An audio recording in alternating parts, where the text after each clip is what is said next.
Cloud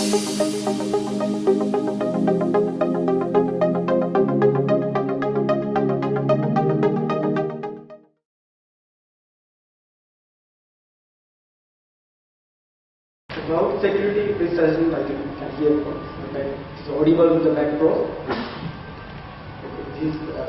Sorry about the phone screen, it's a Mac to Windows.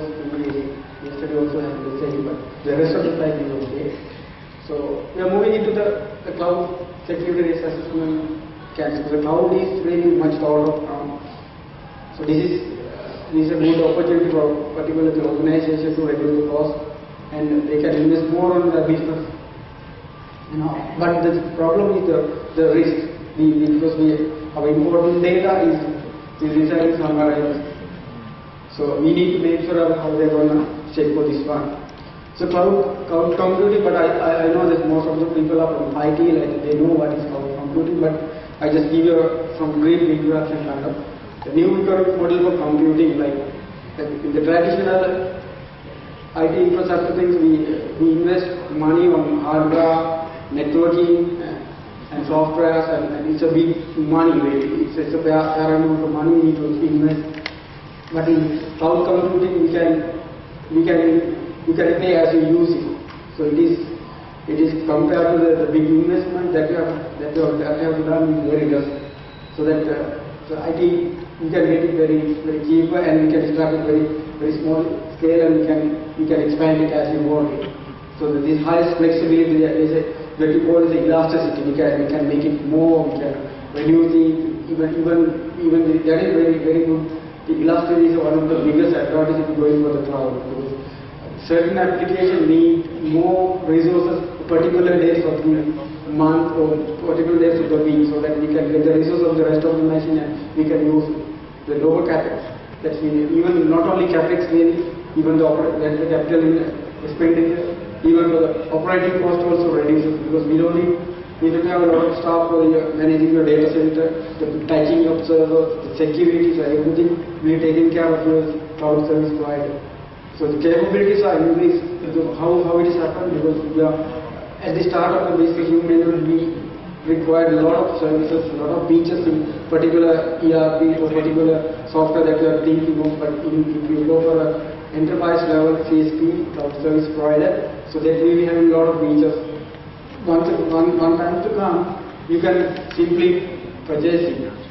So it is very easy, it is readily available.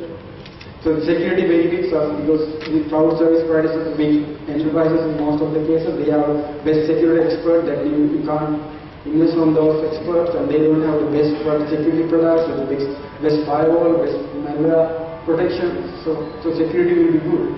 So different service types, we will be talking about SaaS, that is software as a service, the platform as a service, infrastructure as a service. So these are the different service types. But having these all features, then why you need to worry about it? We can simply go to the clouds and enjoy the clouds benefits. So we see the problems what happens. So these are the deployment. I just go through the public cloud. There are the private clouds. The public cloud is like it's available for the public. You can go to device. Private clouds can be your own team or somebody's managing on behalf of you. There are community clouds like the Facebook private teams and hybrid. It's a mixture of public and private. We get example and see. Okay, before going back, we'll take a scenario kind of thing, I think, to get a better understanding of that. Say, still some of the organizations are in the traditional level of infrastructure. So, say one day your IT administrator or the real administrator coming to you, assuming you are IT manager or CIO, and he's explaining that we cannot take any more emails or email server has come to its maximum level, that's a warning message are there, we need to upgrade the message. So upgrading is really, it's not that easy. It's not that easy. We have the budgeting, we have the plan, it's a lot of things. So in that case, what solution can be suggested? Can you go to the clouds? But cloud, then the system administrator can say, okay, we will move to the clouds. Then what happens with data? Data will be somewhere else. So the problem is, then who else can access my data? So who's guarantee that my data won't be accessed by you? So can somebody delete it. If what happens if the cloud service is not available? So a lot of questions come. So these are the risk factors. So how to identify those risks? This is the challenge. So what we can do, like, only thing that we given is an agreement. Like, so only thing they agree is, no, don't worry, that they will be giving an agreement. This covers everything. So there's an encryption is there, for example. So is the encryption protects you? No, because encryption is because they have done the encryption, they have the keys, they can open the things and they can see it if you want. So in that case, simply encryption, if they just put simply encrypt your data, it didn't mean really. So other things they can say we have a 99% mind availability or something, but how? Do they have a DR site? So DR site is the same location where the data is reside. Then the regulatory things comes. What regulatory they are, in which country they are located, we never know. So these are a lot of factors are there. In that case, the first step would be like you can see the corporate policy on the storage. Like after maybe the 5 years, emails you have to keep. Then we can say okay, more than 3 years data we'll put into the clouds and rest of the things we will keep it up. But still the integrity and availability and confidentiality of the data has to be maintained. So these are the best practices that we can do. If you are looking at a cloud service provider, these are the best practices you can see. Application security. So they need to do a really vulnerability scanning and penetration testing on the service, the software that they are offering. They have to show these things. When you are going for the cloud service provider, you should ask what sort of audit you have done, what are the findings, and how you resolve it, what is your risk appetite, what are the risk assessment procedures, the encryption, how you manage the encryption, so how the key management is done. Identity and entitlement access management, this is one of the important sections. So you have all these controls, but the access, there's a single management, can say the management console that you can access through the website, but it doesn't contain enough security. Like that means my credential is given, somebody else can log on and can change the entire thing. That is a big risk. Although we have all those, so we have to make sure that are there any certificate-based authentication or any 2-3-factor or 2-factor authentication mechanism has to be used. In the virtualization, most of the time the CSPs are using virtualization. So how the virtualization is they are doing. Then there are some CSPs are doing security as a service when we come to that later, and how they are continuing the business, what business, what is the business continuity plan, how they are managing the business, what is the TCP, and how the DR is serving, physical security and all. So these, but there's another important thing. They can say we have an ISO certificate or we have this PCI DSS, but if you look at the scope, they have only for a particular area only, so that they cannot simply say that we have the certificate and all, but scope we have to look at. So data center operation, how they are, this is really, my colleague Sujit also handle this. There can be bad people inside also, like they are linking the data, whatever the security mechanism that they are using, technical controls, but there can be the HR process is weak. There's no, if they didn't follow the corporate policies, that bad guys can expose the data from the outside. So that also has to be considered. So governance and enterprise risk management, and the other thing is that governance and enterprise risk management that we spoke about previously, like that. The legal issues, basically the legals are the regulations are different to country by country. Same also explained by Sujit. So maybe, for example, in Sri Lanka, like a banking transaction, other thing, like if I remember correctly, 5 years history has to be available. If you go for another country, it asks for a 15 years of law. So that how they are keeping those kind of laws. In case of a required, are they in a position to produce these laws? So these are the questions that has to be asked. Compliance and audit management. Do we have the access to their audit reports? So these are the questions. And the information management, like. This is one good thing. Say you may be having the data classification. If you have a good data governance policy or procedures, then you have your data is classified. This is confidential, this is internal, or you have your whatever the classification. But with that that cloud service provider keep the data in the same way. So, but that can be assumed because there are a lot of clients. They have different classification. So in that case, how they are going to treat this? So are they treating them in a different level? So that has to be raised. The question has to be raised. So the other thing is like incident responsibility. What are their incident management and incident response policies? How they are reacting to it? Do they have an incident management team? So these are the things that we have to look at. Okay. So other things we have to get assurance. Assess the risk of adopting cloud service. We need to assess. The assessment is done based on the rule factors that we have used. So in coming slides, I will be showing the mechanism how we can assess the risk as per your risk appetite. Then again, you will compare the different clouds offering. So don't fix into one, but that is generally we do. If you are going for something, we check. But in check, but even in practically, we can look at, we can check that even like say in that particular example scenario that I have been, there can be two mailboxes. One is in CSP1, CSP2, and see whether how they are going to perform. Obtain assurance from CISO cloud providers. What are the assurance that they are doing? Third-party assurance. Reduce the assurance burden on cloud providers. So you have to don't depend on if you have the compliance requirement regularly. Don't try to depend on them more. But here very fantastic things are happening. But I think now we have. But this everything is so if you are going to deposit money to the bank. FD or something, they are giving an FD certificate. That is the only thing you have. You don't have the money, but it's a piece of paper. Will it worth that much of money? So, in a similar way, they have given only your valuable data is there. Data can be purchased. Your own data, you have only the paper. So, paper is not attested by anybody. Police only paper. They can simply say, this is not done by us. So, that problem is there. So, the RSA is coming to the picture, the RSA security and all. They are trying to give some assurance.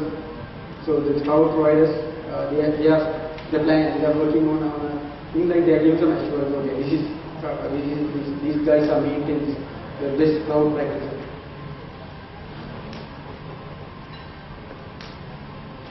So the other thing is when legal recommendation. These are the legal. Consider negotiating contract. But most of the time, if you go for a particular cloud service, it is just a visa kind of thing. You have to accept it. There is no negotiation, nothing there. You can accept it or take it or leave it. So in that case, you don't get room, no negotiation. But that has to be careful. Then this has to be required. Whatever the decision that you have described, the DR things, auditables, can be accessed. Audit reports, those kind of things. But this again depends really. If you are very small and the cloud provider is very enterprise level one, you don't have much power to ask for this. So this also depends. Obligation of the CISO data security. What are the obligations? So that we will look at. Minimum data protection standard. What are the standards they are looking at? So building the trust in the cloud. So that's what RSA is coming to the picture, and they are building their trust in the cloud. So look at the blogs and you do whatever research and try to build the trust. What are the publicities telling? What recent incident has happened? So you have to look at that. Data protection in large scale cross-organizational system. So this is another problem. If your particular company is residing in any geographical location in the world, so how we are going to protect? So the different policies apply across borders. So how we are going to assess that large scale computer system engineering? That is another thing.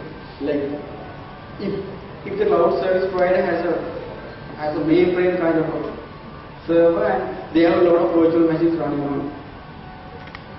So in that case, there can be even competitors virtual machine 1 is computer 1, computer 2, computer 3. So if there is a hypervisor vulnerable to something, there can be a chance of getting your data, so this how they are doing the isolation between VMs.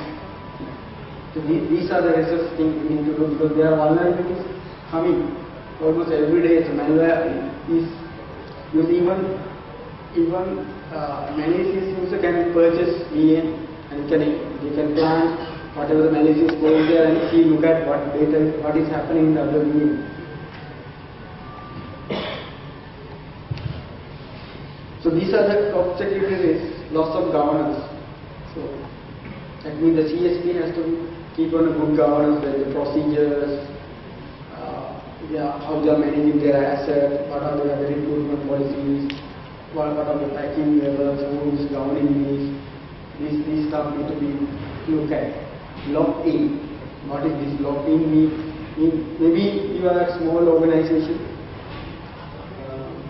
You just go to that particular software as a service, and you are just using this software, but their database and whatever internal, what is happening in the back inside of the software, the database and how they are storing, architect is not aware. But in times to come, they want to switch into another cloud service provider because their service is not good, so they cannot, their performance is not that good, they are not negotiable, cost is rising. So can we switch into another one? Then that is a problem, because your data is in a different format and it's not this proprietary. So you are locked in. So this is one of the things you have to think of. Isolation failure. This is again like how they are isolating the VM machines. But security they are imposed. Have they implemented firewalls? Have they implemented malicious code prevention? How the isolation happen?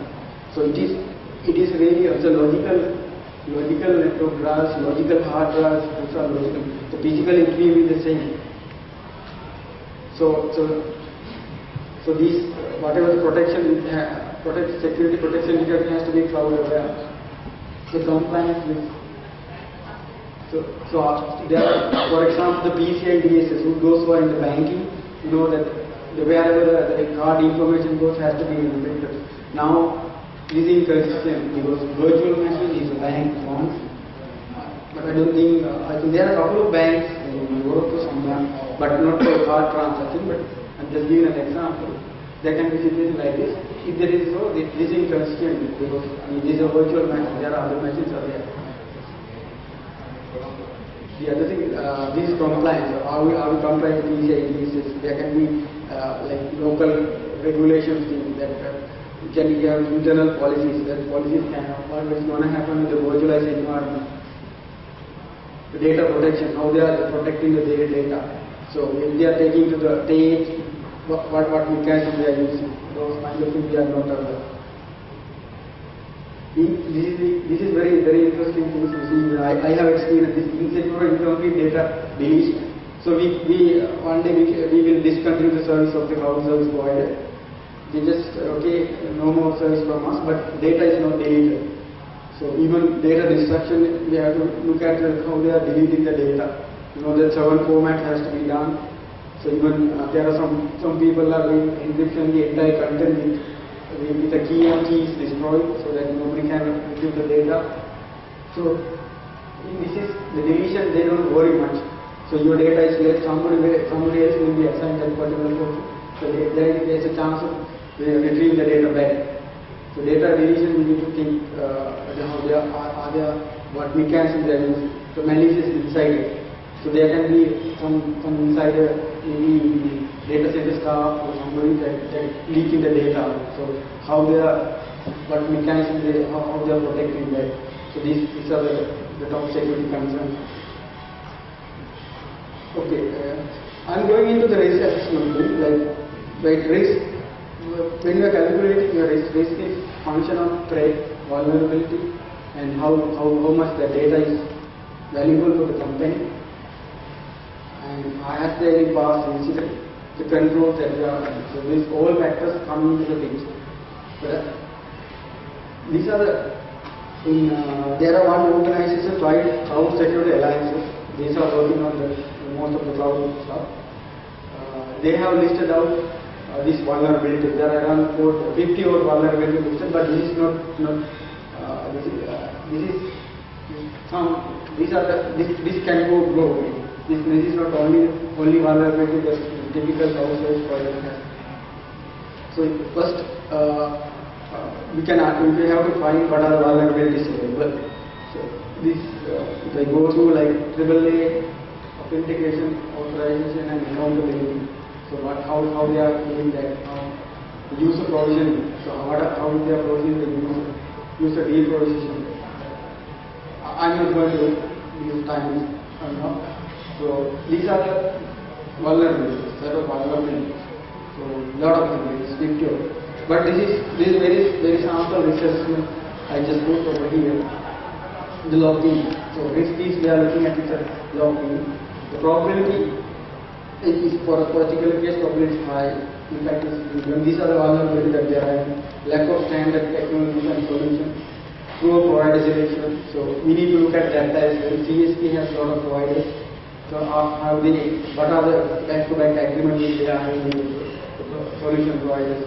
Whatever. The lack of supply redundancy. Do we have the redundancy for suppliers? Lack of complete even transparency in terms of So the cloud, to make it to build the trust for the cloud services, we need to have the controls and the visibility. So the visibility has to be given, not just giving an agreement won't build the trust. The trust has to have the control and the visibility. So the affected areas can have the company, this as a customer, the company reputation can go down, personal sensitive data, privacy was changed, the personal data, service delivery time. So these are the basic risk assessments. But there's another example, that is compliance.